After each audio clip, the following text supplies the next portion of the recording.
So it looks like it's monkey see and monkey do in the games industry, because just after we clowned Sony for announcing the end of physical media and requiring us to log in to even play offline single-player games we've digitally purchased, and the network went down, Xbox had the exact same thing happen. Now, what's funny is Xbox is poised to kind of reverse history. For those who might remember back during the PS4 and Xbox One marketing, the big deal was that Xbox was pushing then what Sony's pushing now, requiring you to have an active internet connection and Xbox Live connection to play even offline single-player games that you've downloaded to your system. They got clowned, and that's why the PS4 won out during that generation. And the PS5 has been winning this generation for a bunch of other reasons, but the funny thing is, Xbox was poised to basically take the reins back after Sony made this decision. The industry itself is already kind of imploding, and people are planning like a blackout where they're just gonna do a massive protest and not use their PlayStation consoles for like a week.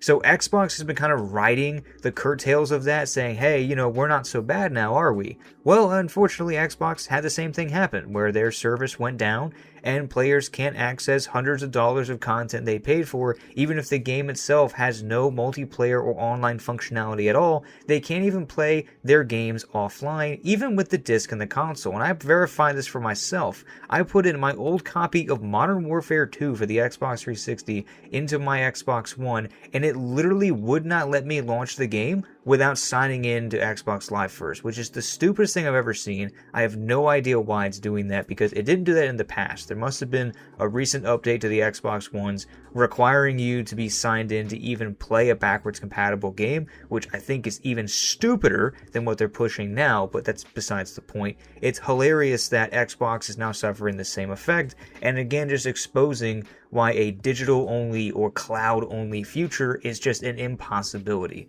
The fact that I can purchase something and lose access to it for no other reason than just complete incompetence or a website's failure bothers me to my core, because that's not how ownership works. I don't like that. I miss when you can just purchase a game, like back on the PlayStation 2, and you put the disc in the console, you loaded it up, and you played it. I recently went back and played my copy of MX vs. ATV Unleashed.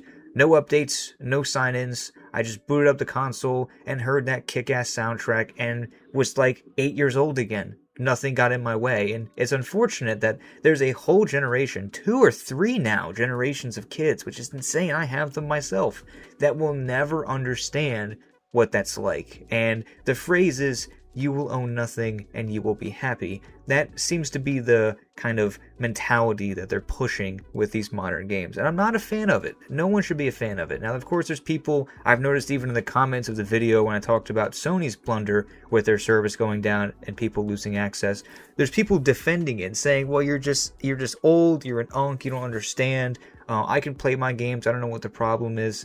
The problem isn't that I don't like Sony. You don't need to jump in and bootlick for a corporation that hates you. What I care about is you, especially you that leave those comments, because you're misguided and you don't understand what exactly we're complaining about.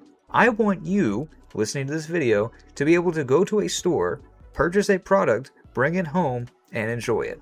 I don't like the idea that it can be taken from you. I don't like the idea that you're being told and lied about a license that was not real. Newsflash, when you purchase a video game, you're not purchasing a license, you're purchasing a game, right? When you purchase a DVD for a movie, you're not purchasing a license, you're purchasing the movie or DVD. It doesn't make sense when people were trying to argue with licenses. It's not a thing. It's a lie. It's the way the corporation is trying to F over the federal government in terms of pro-consumer practices, and that's just how they operate. I'm not a fan of it. I don't like it, but that's just the truth. They're going to keep doing this, and if people keep bootlicking and defending it, well, that's just going to make it even worse. Now, this blackout people are planning, I don't know if that's going to help anything. I don't know if now they're going to plan to do a blackout of Xbox's live services.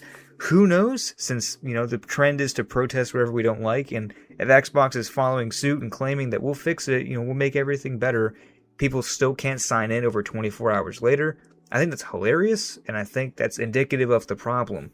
This is what needs to be fought. Not console wars, not which console platform is better, not which game series is better. This is it. This is like the gaming infinity war. This needs to be a fight that we all have to win. We can't have people kowtowing and bootlegging the corporation that actively hates you and wants to make it so that when you buy something you don't own it so they can take it whenever they want. You should not be okay with that. You should not be defending that. And I'm not even some anti-capitalist nutjob. Just from a moral standpoint, if you buy something, it is yours. I don't like the idea that someone can just come into your home, digitally or not, and take your stuff. Not a fan of that. But hey, maybe I'm just an unk. Maybe I'm out of touch. Maybe the new kids really do like owning less and they're more happy. Who knows? But I'm not a fan of this style of running these games, and I hope it stops. And Xbox is feeling the burn now, just like Sony.